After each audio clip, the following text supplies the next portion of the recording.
there's a guy called Frank Yang on YouTube, and I wouldn't recommend anyone checks him out because he's absolutely insane. You'll probably be disturbed by the videos that you see on there, but proceed at your own risk if you want to see him. He's a bodybuilder. I think he's from Taiwan, or might just be China.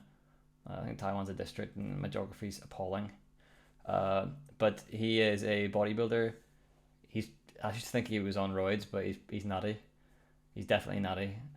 Because I look back at the old videos and he's not like huge swollen, but he's very very ripped and makes a lot of like really interpretive, bizarre psychedelic videos. And another thing that he's good at is violin. Like he is a prodigy on the violin. Right. Okay. Insanely good Interesting. performer. Insanely good. He'll be like lifting weights in the gym, wearing like I don't know, like a pink thong, and then he'll just be playing the violin between sets. Do you know what I mean? But Wow. one of the things he's talking about is mind muscle connection, kind of the same way Arnold Schwarzenegger used to talk about it. So he's talking about how the music helps him to connect the actual mental aspect to his training and to his like muscular development. He can actually, the more he strengthens the connection with the um his fingers and the muscle memory and the violin, the stronger his other connections in his musculature will be. If you have a really good muscle memory and your central nervous system is really well developed to the point where you can knuckle down and develop a lot of that memory very quickly and really Yeah. deeply ingrain it. So see, even if you haven't been to the gym for months, you step right back in and it's just like switching on, flicking on a switch where you know exactly what to do with that bench press. You can almost feel the movement, you know. Yeah. That's what Frank Yang talks about. Yeah. It's very interesting that, and that's also maybe one of the reasons why I didn't like having distractions in the gym, like my phone and music and stuff, because to me it would be very much like when I'm doing an exercise, I'm totally absorbed in that exercise that I'm doing. Like I'm thinking about the muscle It's about that I'm visualization, working. really, isn't it? It's about visualizing. Yeah, and trying to imagine that you're activating as much of that muscle as possible. And Word for you Arnie. know, yeah, I mean, yeah, it's definitely very interesting. And I think the thing with learning an instrument and studying music and all, I think what that gave me is like discipline that then I can then apply to other things. Yeah, 100%. Like the thing with like when I was younger, I used to have a, you know, practice routine. I would break it up into certain things that I'm going to do for a certain period of time and write it all down in a wee book, what I'm doing and all.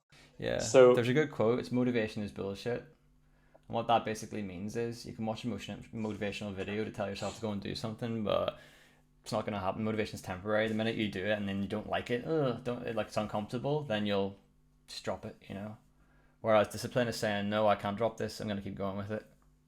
Discipline. definitely, yeah. But it's actually quite an interesting story how I ended up getting into training and going to the gym and everything.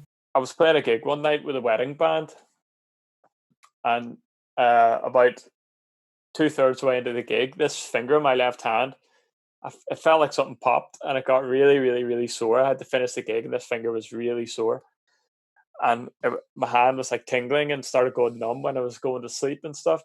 So it turned out I had like carpal tunnel syndrome, which was this part of the hand going numb, and then that went away. And for the past 2 years, I've been having my pinky and like part of this finger goes numb like every night, and it all stems from the elbow. Ulnar It's nerve. comes from, yeah, the ulnar nerve, basically cubital tunnel syndrome. It's called. Well, I'm actually, thankfully, I've got a nerve conduction study going to happen in about just over 2 weeks, which I've been waiting for 2 years. I actually forgot that I was waiting Wow. for this appointment. But basically, so I thought, man, I must be so weak that playing the guitar is a strain for my hand, and it's just like giving up during a gig. And I was like, man, what is wrong with me, you know? And at the time, like when I was a kid, I was never really interested in sports at school or anything, not really like team sports or anything. I went through a phase of being really good at table tennis, which is Wow. quite odd. But that was about as close as I got to sport. And then, so I was always kind of skinny. I was mostly like quite small for my age in school until I was about 15. Then it sort of caught up with everybody else. But I was never like naturally athletic, you could say, Me neither. because I just spent a lot of time playing guitar when I was a teenager. I didn't. when I used to just sit at home learn rock songs and solos and stuff. Didn't really want to go outside very much. So it's been about 2 years now I've been training, but for the first sort of 8 or 9 months, I did everything wrong. Terrible diet, terrible training style. So when I started, I was vegetarian. So the first two I years for me. was I was skinny, but I had a high body fat percentage. I had no idea about nutrition. I was just eating loads of carbs. And when I started training, I was like, right, I'm going to go to the gym now. I have to just eat as much food as possible. So by the end of that year, by Christmas 2018, I had went from about 60, 60 or 62 kilos, sort of skinny fat, right up to 80 kilos, just chubby. I might have built a little bit of muscle underneath, but I remember looking at myself in the mirror and I was like, you're pretty chubby. You got to do something about it. So I went to a personal trainer and he kind of put me on like 3 day a week full body routine, where before I was just trying to do your basic kind of bro split, like body part, 1 day a Yeah. week kind of thing, which was awful. Did not work. I should have been on a full body See, it's funny that you routine say from the that because beginning. that's what I've always done. Like I usually push. There'd be a push day, which is either chest or shoulders, orientated with triceps in it, and then a pull day, which is the back, just all different planes Yeah. and angles, and then biceps at the end of that. And some people like to do biceps on their push day because they wanna do it separately from the back so they don't get as fatigued. But I don't really go for that, unless you're like Arnold. I don't really go for that. And then legs is something that I don't want to talk about. Yeah, I mean, legs were a big thing. I kind of was afraid of training almost the first year. When I went to the personal trainer, he started me doing squats because the gym that I actually used to go to before I went to him didn't have a squat rack. They just had a leg press, no barbell. Right. I mean, it's not the end of the world if you don't have a. I mean, squats It's are it's not. probably the best leg exercise, probably the best all round exercise. But Yeah, if you can't do them, if there's something wrong with your back, then you'll still get a bit of gains if you use a leg press or a quad machine. definitely. But for me, I what I kind of got from that around about that time was when I started really seriously looking into nutrition. I stopped being vegetarian just before Christmas 2018 because I was like, right, I need to sort out my nutrition. I need higher protein diet. I need to make sacrifice my morals, throw them out the window, you know. And I'm actually really glad I did. I sorted my nutrition out, and by July 15th of July Man, was when I finished. going from 61, you said. How tall are you? 5'10" and a Five half. ten. Going from 60, first of all, 61 at 5'10" is really underweight. Underweight. Yeah, Yeah. and then you got to 78. I actually got to 80 and then I was like, right, you're too fat. Well, here's the So thing, I mate. was Like here's the thing. I think you and me are kind of ectomorph, you know, definitely, because like definitely. when I started out, I looked like a 12-year-old boy. I literally Yeah. like I look normal now. Like I look presentable, Yeah, yeah. you know. I Um, was definitely there's something big good about time that though. ectomorph. There's something good about that though, because I want to tell you briefly about my inspiration for lifting, right? Go for it. So, I don't think I know this story. right, okay, well, no, basically it was like when I went to university, first of all, I wasn't exercising. Like I had that year off before I went to uni, didn't exercise, you know what I mean? But when I was in school, I remember looking back and thinking like, God, I had a wee bit of gains now and again. I remember being on a wee bench press machine. It was like one of them ones with the weight stack. I could stack it. I was like 16, right? It probably wasn't that heavy. It's probably like 70, 60, 70 kilos. But for someone that age who's not really That's training, good. Yeah, just training yeah. once a week and with in the gym, that was decent. And then I went to a gym when I was about 17 for a while. And I used to listen to a band called Cancer Bats while I was in the gym. So anytime I hear that music, I feel a bit sick. Um, Hail Destroyer was the album. So, it's pretty good for training too, to be honest. It's very basic riffs and just heavy. Cool. This guy screaming over the top. A little bit like The Refused. I was training when I was about 17, decent amount, and like had a wee bit of gains. Like could feel it, just like decent bit of muscle in the arms and all that. Just kind of didn't really care too much about it. Like, and then I remember having an experience of being like, yeah, I can see more of my ribs now. Like my chest isn't as big. That kind of I could notice that kind of thing, right? So anyway, took a year out before uni. Started uni, partied hard all year. Diet would be like getting up at like 4 p.m., having like a fry up, and then walking to the shop and getting a pizza, and having that at like 11:30, and then going back to sleep till 4 p.m. the next day. Do you know what I mean? And then interspersed between that, it would be like nights out, you know. So you get to dinner time, people be like, Ollie, you coming out, Ollie? I'd be like, oh shit, I need to get dinner, so I just throw a frozen pizza in, you know. And that was Sounds awful. that was my life. You can see my skin, man, looks bad, my face, everything about me. I reckon I probably weighed about 8 stone at that point, 8.5. You know, I think I said I was 9 or 10 at the time, but I definitely was not. Like, there's no way. So yeah, that was kind of like, looking back on that first year, I kind of thought to myself, I was really sick when I came home for the summer. I was like, God, this is depressing.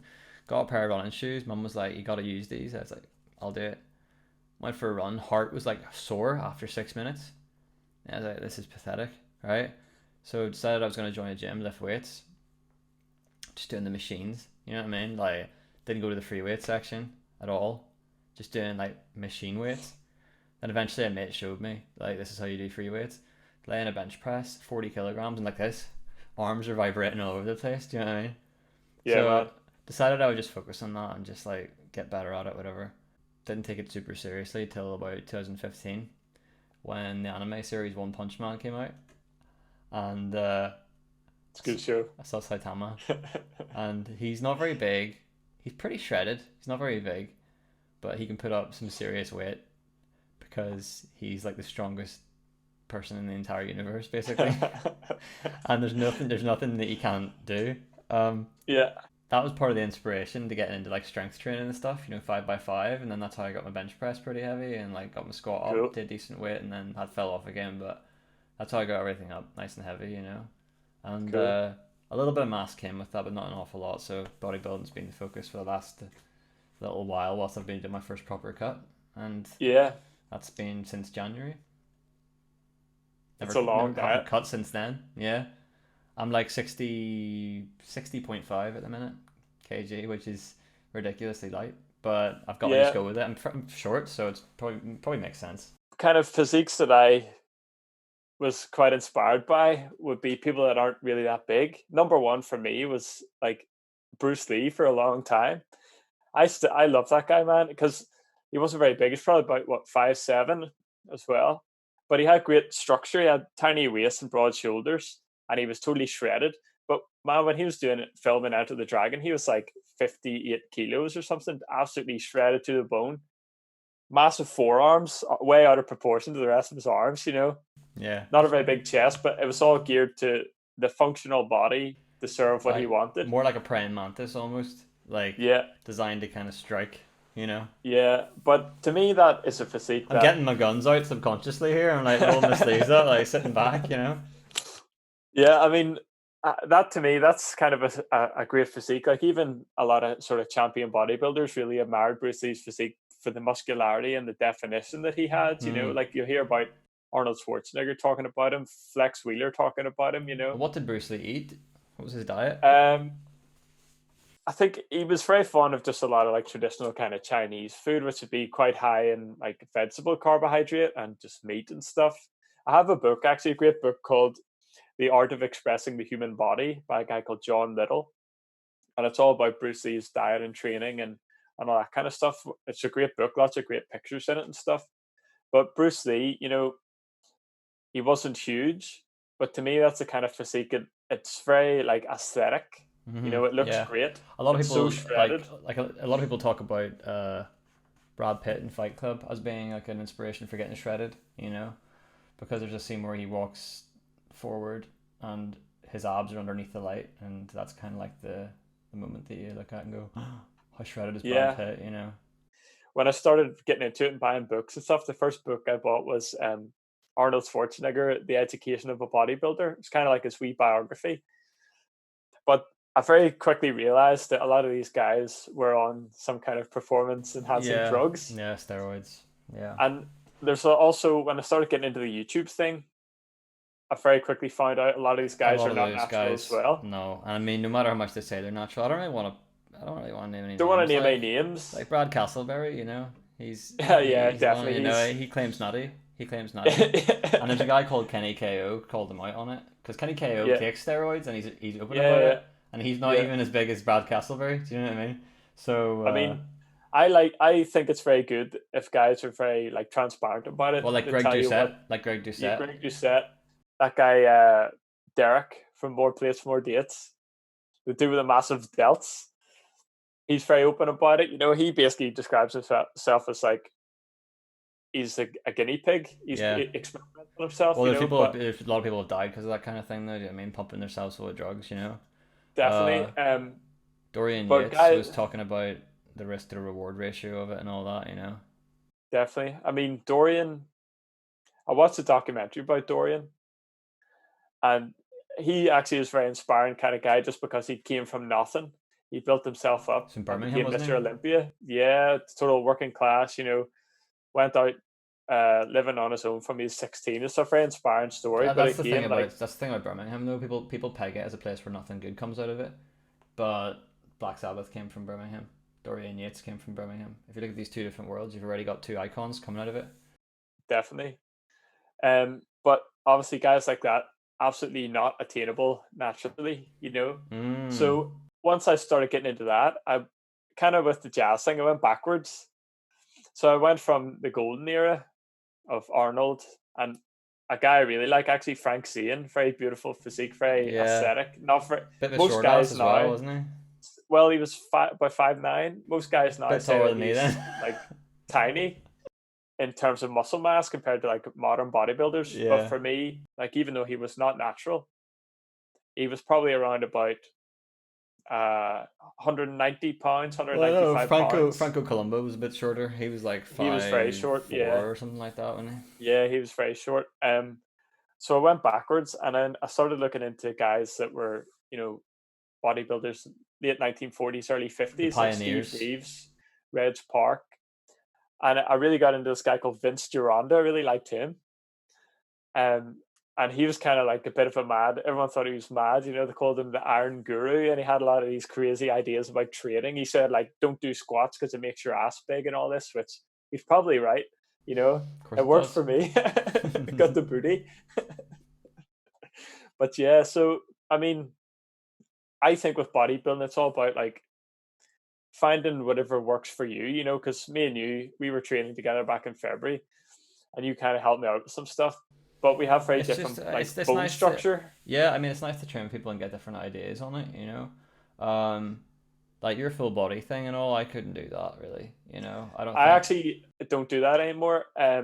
What before all this happened and the gym closed, I had just embarked on a push pull leg routine, Yeah. which I was gonna go like 5 times a week and circulate it. So do like, you know, push pull rest legs, push rest pull whatever, and I had it all mapped out. It would rotate every 3 weeks and come back to the start and all this.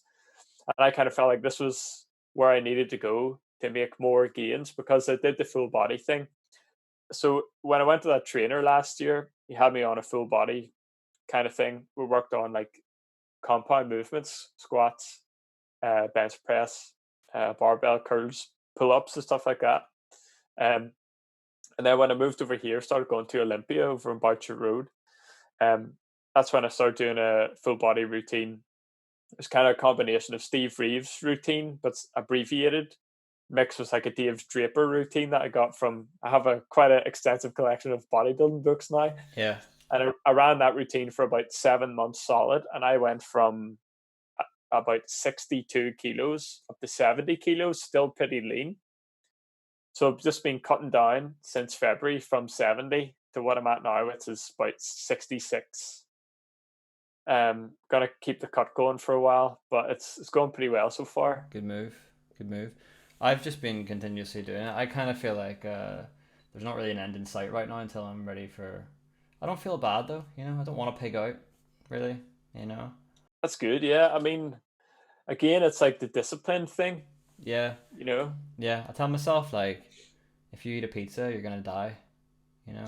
No, I don't do that. I'm like, if you eat a pizza, you failed today's diet. You know, you failed it. You failed this thing that you set out to do every day. Yeah, I mean, would you be an advocate for like cheat days or cheat meals or Only if something I've at the got an minute? Or excuse, but the excuse can't come after the fact. So I yeah, have to have done the work before I would give myself the cheat day. So definitely. like I've been doing this thing recently where it's been putting like a weight in a backpack and then trying to see how far I can go with it. The heaviest and furthest I did was 10 kilograms for 10 kilometers. Um, and that was through a forest park as well. So I was up and down hills and stuff, you know. That didn't really hit me how much that took out of me till I got home, you know. Once I took the backpack off, I was like, ouch, you know. It's good actually, and maybe you feel the same way as me about this, but I kind of feel like because of the situation we're forced into at the minute with training, Yeah, it forces you to get creative, but also it's making me like up the intensity in ways that I wouldn't really have necessarily done before. So I'm kind of focusing on progression with weighted pull-ups and weighted yeah. press-ups at the minute. The You creativity is know, something that I never thought I had in me in terms of lifting stuff, you know. Because I've been desperate for home weights before, but it's been in a situation where I haven't like had a car to get to the gym. Like I've been staying at my parents or something like that, yeah, you know. And there's been like, you know, I haven't had access to the gym or something, so I've just been like doing push-ups and like all this. But now that it's lockdown and I can't go anywhere, it's like, yeah, I've got a speaker stand with 2 bags of bricks hanging off the side of it. I'm doing one arm like shoulder presses with it, you know. yeah.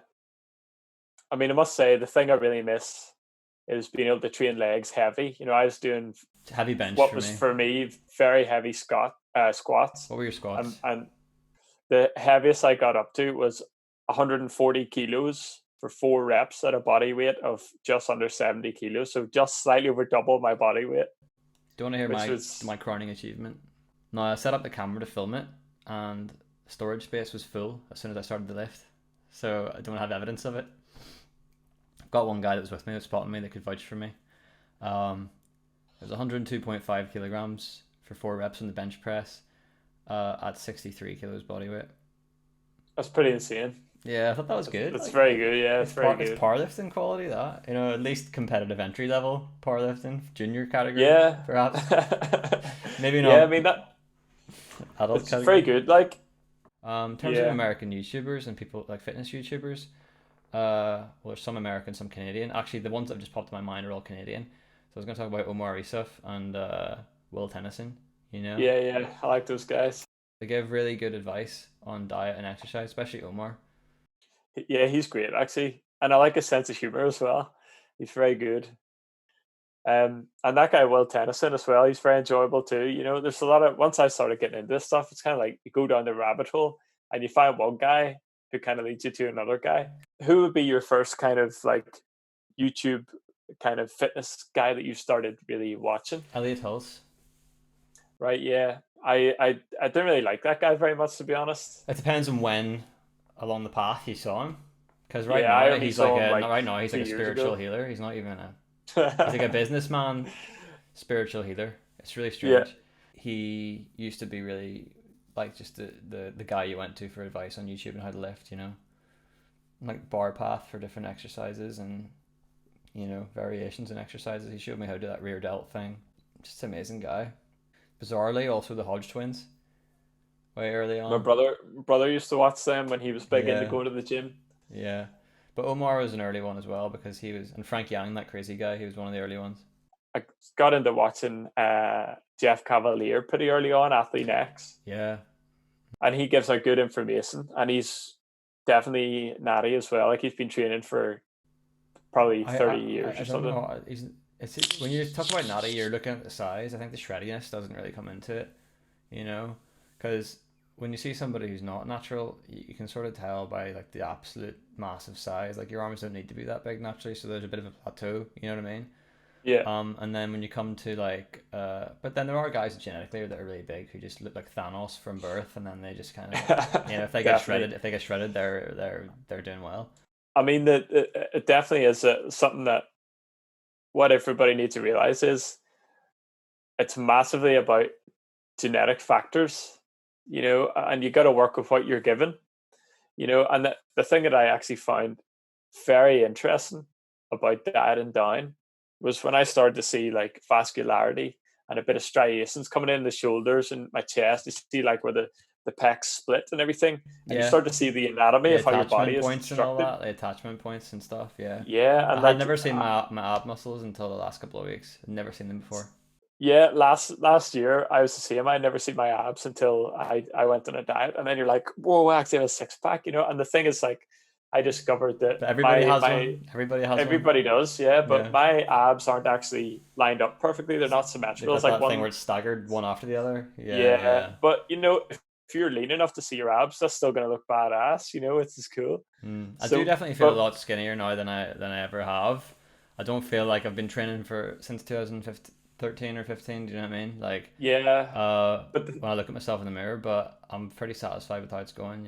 It's all about, like you said, about like earlier before we started the podcast, about illusions and stuff, and how like it's about illusion. the angles and all this kind of thing is all playing into it. You got to curb your I, expectations as to what you can achieve as well. Because yeah, if I'm putting up that weight and I'm dieting properly, you would expect me to be sitting here looking like a swole mini Thanos, but I just look normal. yeah. I mean, but that's the thing. It's like you might feel smaller. You'll definitely look smaller, in your regular clothes. But if you see yourself, Compared with your shirt to, off or whatever, you're gonna look bigger than what you did when you're soft yeah, compared to where you were before. But I think as well, like that thing about bodybuilding being an illusion is like kind of comes from when I was getting into reading about Vince Gironda and all, and he was kind of saying like you can take a man that has narrow shoulders, and if you get him to exercise correctly to build out his delts, you can start to create more of a V taper.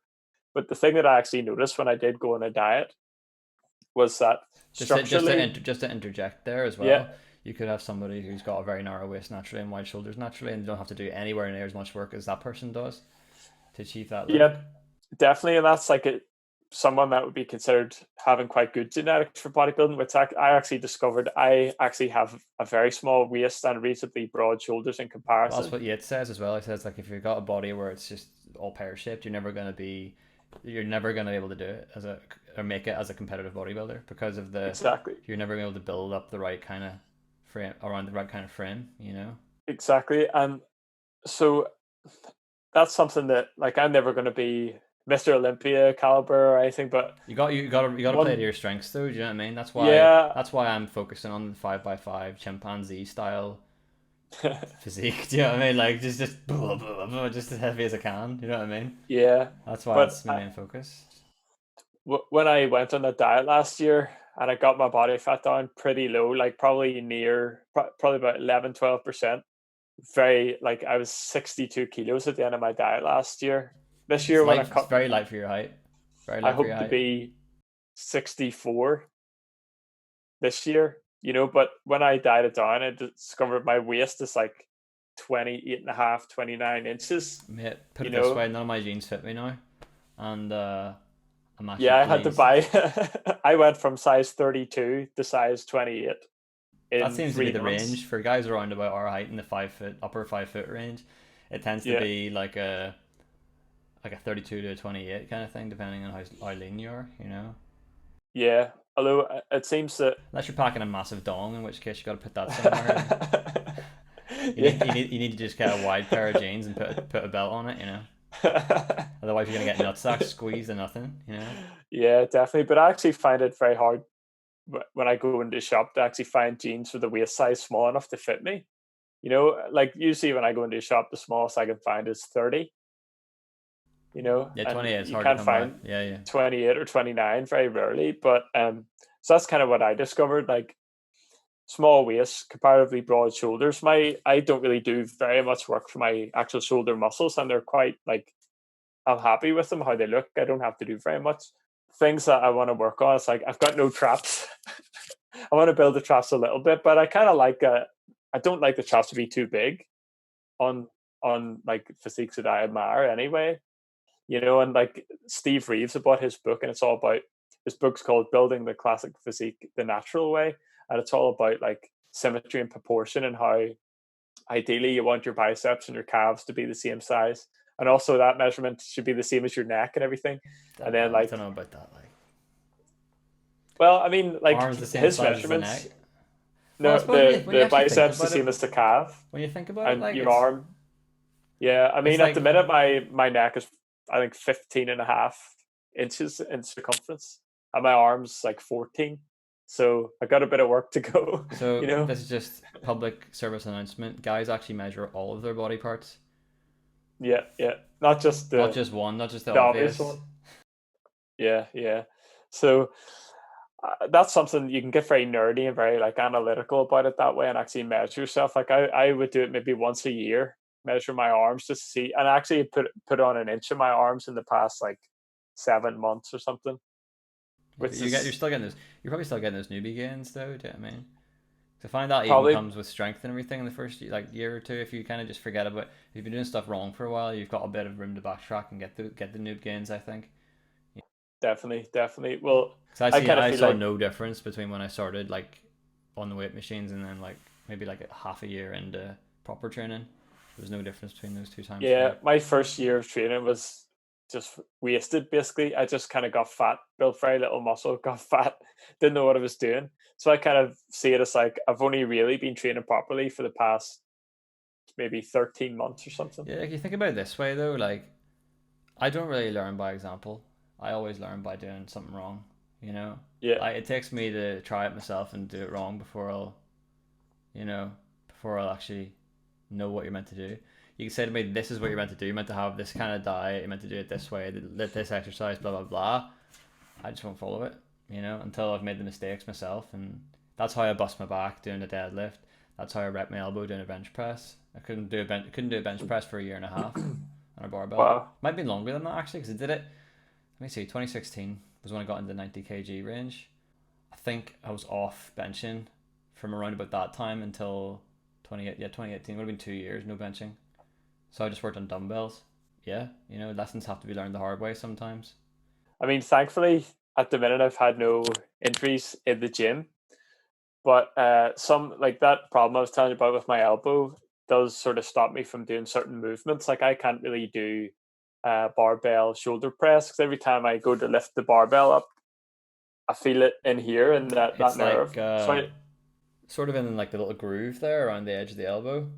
yeah, Yeah, I know exactly what you're talking about because I had the same thing.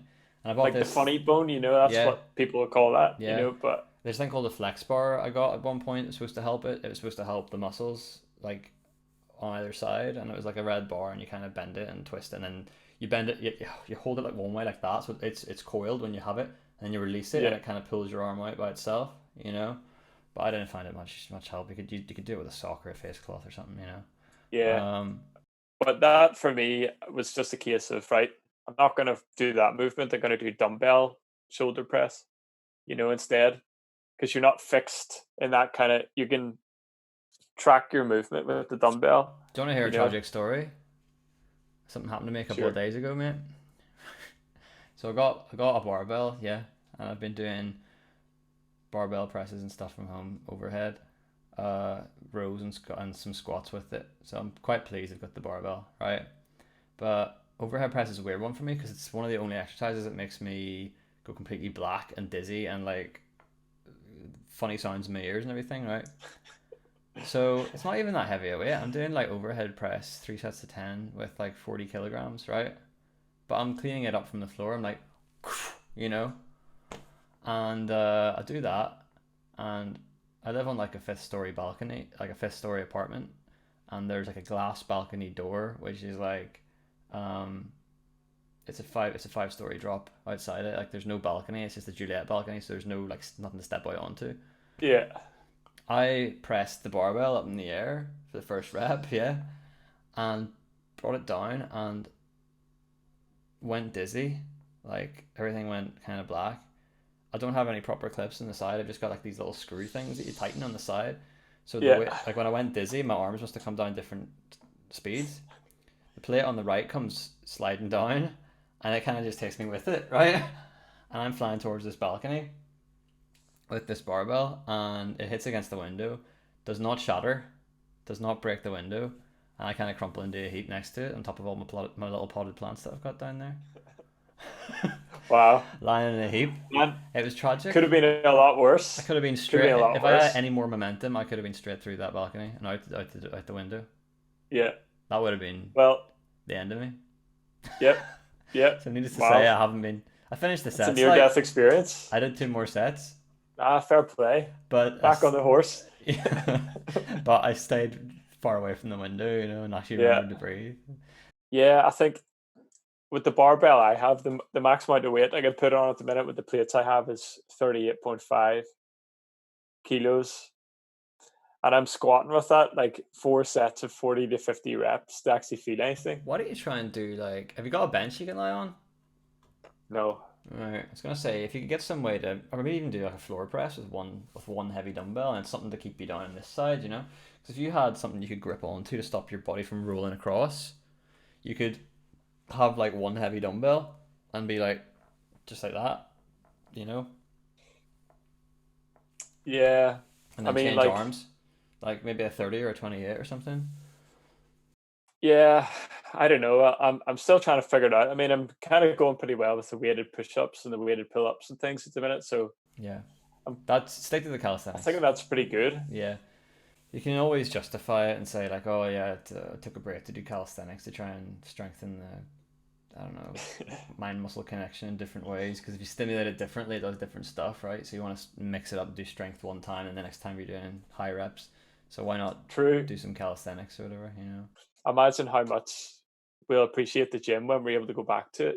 Having access to as much weight as you want, as many different like machines as you want that can do everything. Like everything's such a luxury, Yeah, and I'm actually I'm I'm very lucky that I have even just a wee set of weights at home and a pull-up bar and stuff. yeah. You know, It's been good to focus on the diet as well. It's been a good time to do that.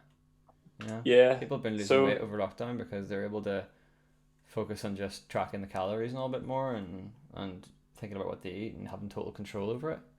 doing more cardio, more Yeah, walking, and yeah, I bought a skipping rope. Be doing skipping. nice. It's like It's pretty Rocky. good. Yeah. Yeah. So here's a question for you: Would you ever, if you ever got to the level where you thought you were, on the more hench side of things, would you ever consider doing like a contest? That's actually been something I've been thinking about for the past year as like a long-term goal. Is there such a You thing know, as a natural contest? yeah, there is. Yeah, Would you ever go there's actually. non I was natty? doing some. I was what go on natty. Yeah. To be honest with you, I don't think so. Tell us about your I research mean, into the natty stuff then. so basically, I was looking into doing like a natty competition, just a local one, and there's one that happens every year in June in the Ulster Hall, not the Ulster Hall, the Waterfront Hall in Belfast here. Right. And I was thinking this year It's I a good wanted to place go and for it. watch it. Yeah. I wanted to go and watch it and see what the standards like, and then next year do it. I mean, I might have to put the goal back a wee bit because of like the amount of time we're missing out of proper heavy training. Like I was actually gaining like end of February, I was 70 kilos, still pretty lean, but I was gaining more size, training my legs really hard. That all obviously had to go out the window, but I definitely would want to do a competition, even just once in my life, to get to that level of leanness where you're absolutely shredded, like paper thin skin, go on stage just to say that I've done it. About to die, basically. Yeah, yeah. Yeah. Dehydrated. Yeah. Mine, you can't think of anything other than eating a donut, but Yeah. like just to do it once. That's like me right now, It's mate. been I had an omelette for dinner. I'm starving right now. really. Yeah. I wanted fish and chips I for so long, or like a pasty supper or something, at the beach. Oh, just don't yeah. even care how many macros there are in it. Don't care if it's protein or carbs or what. Like, Would you ever think about doing a like even like a natural like men's physique um, competition? no. I think though, what I would want to do is possibly a. If I could squat and deadlift really well, I would try and be a power lifter because I think that when you look at the enter competitions, because when you look at the actual um like numbers for squat, bench, and deadlift in powerlifting competitions at my weight category, I wouldn't have to train that hard to get my bench up to those levels, or even maybe that means I could go beyond that. Do you know what I mean? Yeah. Say for example, someone my weight and my age range was doing a bench of 135, and that was like a UK. That's like a record. You know what I mean? That's like a UK wide record, something that weight for someone who's 60 kilos. You know, so say I could do a one rep max of 115 now, right? I could then go maybe before the lockdown. You know, I did 125 with a slingshot. Do you ever see those slingshot things that go across your chest? Yeah, I did a 125 with one of those. That was bizarre. Having the weight in my hands was just my wrists and my hands didn't feel like it felt like wrong to have it there. But when the weight was assisted by the slingshot, it it felt like it would be a really good supplementary exercise to get you used to holding it at the top of the lift, just so Yeah, you've got that feeling of, oh my god, this weight, you know. it's Um, a lot. Yeah, so if I could get my bench up to something like 125, that's really competitive, you know, and I wouldn't have to graph that hard to get there, you know. it's People pretty can cool. talk shit. Yeah, People can talk shit about what I've just said all they want. You know, that's what I believe. If I could squat and deadlift to a high degree, and I had an impressive squat and deadlift, I would work on a powerlifting competition. yeah. I mean, to me, it's very interesting all the kind of crossover between powerlifting, bodybuilding, Yeah, because Arnie was a strongman, and all Arnold this. was a powerlifter at one point in his life as well. Yeah, and like Olympic lifting is kind of another thing as well. Like Sergio Oliva, the bodybuilder, was an Olympic weightlifter from Cuba. I'm not as keen on the Olympic lifting. I think Nah, I'm not a fan of me the. neither. But it's kind of like to me, it's interesting the different reasons that people lift weights. You know, for me, it's purely like I wanted to get myself in better shape so I could be fitter. But then I discovered like I love doing it. I want to see the progression. I'm not really concerned with strength really, but I just want to just try and get a little bit better every time. And if you could develop a nice physique out of it that you're happy with, for me, that's kind of cool, you know. And like if I can do a competition, get really lean and all. There's a lot of guys who go one way and then they get unhappy with what their physique is because of it's like if your physique's secondary to your sport, it's understandable they would be that shape, and then they've gone, you know what, I don't like this. Like, do you know Mark Bell? Yeah, He invented that chest slingshot thing. It was his idea. Um, he was benching like 700 pounds, like ridiculously heavy powerlifter, big wow, fat swollen like sweaty red faced fucker, you know. And then he's bodybuilder now. Like he's shredded. He doesn't have a pick of fat on him, you know. yeah, I And saw that. keto diet, you know, high protein, like really high protein kind of thing, you know. And then you got like the Big Show made quite a few waves on social media. You know, the wrestler, the Big Show lost a lot of weight and got shredded. Really, I Yeah, didn't see he's that. totally Actually, shredded. I have to look at that. Yeah. And then yeah, you get a lot of this kind of transition going on. Eddie Hall is kind of like he lost a lot of weight after he did his deadlift one at max, you know.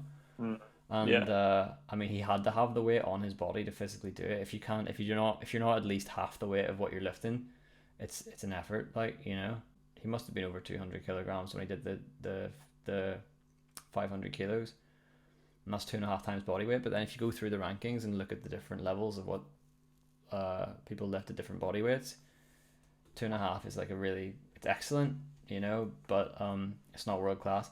Not to say his wasn't, because of course it was a world record. No one had ever lifted that before. But just comparing to his body weight, and obviously like once you get to certain weights, the human body just literally can't handle it anymore. So the fact that he was able to do 500 is just insane. Like it brought tears to my eyes when I saw that. Same with Thor Bjornsson as well when he did the 501 deadlift yeah, recently. Like I know there's all that beef between them and all, but it's beef on the level that Jake Paul or Logan Paul and KSI boxing match was beef. Do you know what I mean? It's that kind of level of beef. So, um, yeah. but like that deadlift, I watched it live streamed and I was like, what in the hell? Like, how could you even possibly like train for that? Even like, what would you even have to do? You know, how many times do you Mm, deadlift to get to the stage where you can lift 501? You know, I know it's crazy. Like that whole side of it for me is like it's really impressive and all, but I actually have zero interest in that myself. You know, like which is funny. I'm kind of more into just the learning about like training that these classic guys did in the 40s and 50s and kind of the more like smaller kind of physiques and stuff stuff like that it could carry like be. an ox while it gets older across. Yeah, progressive overload, the original. Yeah. But like no, for Are you me going back it's as far like as that? Are you going back as far as the man who carried the? I bet you know about all that. Like yeah, yeah, I do. But carried the ox as a so crew.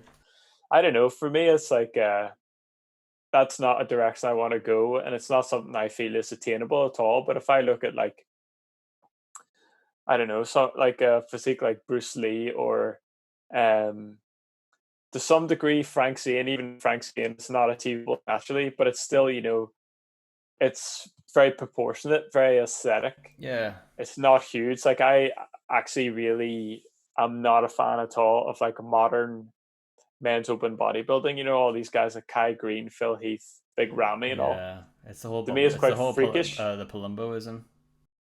Yeah, it's quite freakish. You know, it's like this sheer amount of drugs and food that they have to put in their bodies to get to that size. You almost get And numb to it as well, though. Do you know what I mean? Like you sort of see it and think, "There's another one," you know? yeah, and it's like it goes beyond. It's so extreme. It goes beyond like proportionate symmetry to where it's too far the other end, and it doesn't look good. You know, like their legs are massive, their arms are massive. They got big guts sticking out here, but they're still like it's Palumboism like gut, yeah. a pregnant woman that's got a six pack. You Yeah. know, Well, it's that's like disgusting. going back to Eddie Hall. They're talking about him losing weight. Like he had a giant gut. Like he was really really big and fat, you know, and he lost like I don't know, 6 stone or something. I don't want to say what number it was because I don't know, but he got lean and he's got that huge stomach still. It's not like Palumboism. It's not like steroid gut, but it's like I mean he's obviously on something, um, but it's like he's like a barrel. He's built like a big massive barrel with abs on like painted on the front, like just like Yeah, you know, it's really strange. definitely. But he's a tank. He's. Did you know that Thor and Eddie Hall are having a boxing match? Half Thor I Bjornsson. did. I did. I was aware of that. Some of the bodybuilding channels I follow were talking about it. It's a little bit. It's a bit weird, isn't it? It is very weird. It's all. It's like a big showbiz money grab kind of thing. I think. Yeah, yeah.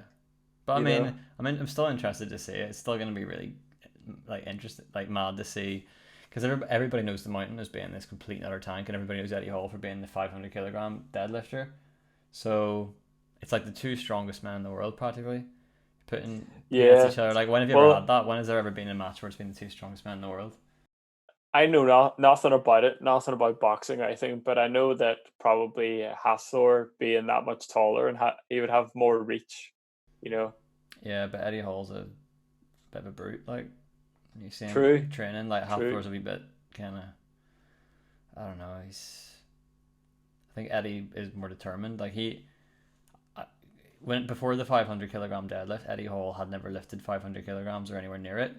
The heaviest he'd done was like 465, and he went straight onto the podium and did 35 kilos heavier. What kind of jump is that? I can't make a 5 kilo jump. Do you know what I mean? Yeah. That's like That's a lot. that's like so he went through all this psychiatric training and all. Like he went to like a hypnotherapist and like they had to create like a scenario in his mind. Like, do you ever hear about people that like lift cars off their children and stuff like that? Yeah. Yeah. He had to try and access hysterical strength while he was on the platform. So, basically, what he did was they convinced him to create a scenario where he got an adrenaline dump, where it was like you're lifting a car off your child. Your children are being crushed by the car. You got to lift it. You know, so Wow. he could only access that once. Once his mind had gone through that, he wouldn't be able to do it again. So when he got out there, there was like I don't know, it was like trigger words or something that he had to do on the platform, like Manchurian Candidate style, you know, Winter Soldier style trigger words or whatever. But there was something that made him like trigger that feeling. And if you look at him when he's doing the lift, he's just staring in 1,000 yard stare. Do you know what I mean? Then he picks it up. There's blood flying out his nose and all this. His eyes go red. Like he's he wasn't able to do the lift, you know, but he was so determined that he did. I love that kind of thing. Do you know what I mean? It's Yeah. like It's quite. triumphing It's over. crazy. Yeah, he wasn't able to do it under normal circumstances, so he had to put himself in his head into an abnormal situation, um, and that's why I think he's going to beat Hafthor because I think that he's going to overcome. Interesting. Yeah, it's Place your determination. bets now. It'll be like Hafthor will be like yes, yes, and Eddie's like lying there bloodied and beaten, and it'll be like oh, and Eddie's getting up. Do you know what I mean? Like an anime, like Super Saiyan 3. You know? Yeah. No, it'd be interesting to see. But yeah, I mean it's not yeah, it's maybe you're more interested in that kind of thing than I am, you know. It's all But about it's interesting spectacle. I to think I like spectacle. You know. yeah, it's interesting to get your perspective on it, you know. So we've had a great discussion there on only really two major topics. I'd say music and bodybuilding slash weights, fitness, whatever you want to call it. But we covered a lot of ground. We covered a lot of different avenues and those different things, and it was great having you on, Matt. And Thanks very much. is there anything you want to leave us with? Anything you want to plug, promote, anything like that? If you're training, keep training. If you're practicing and writing music, keep doing that. And hopefully the gym will open soon. And we're going to all go back to trying to be as swole as possible, because swole is the goal and size is the prize, right? Yeah. If you want to check out a recording of you playing, where could we look for that? Well, you can go to my YouTube channel, just put my name into YouTube, Matthew Dowie. And then I have an Instagram page with some videos up, clips from that gig we were talking about. And on Spotify, if you put my name in, you'll find my EP Anima, which maybe you'll put a wee picture up for. I think I will. Okay, that's a wrap on this episode. Thank you very much if you lasted this long. And I will see you next time.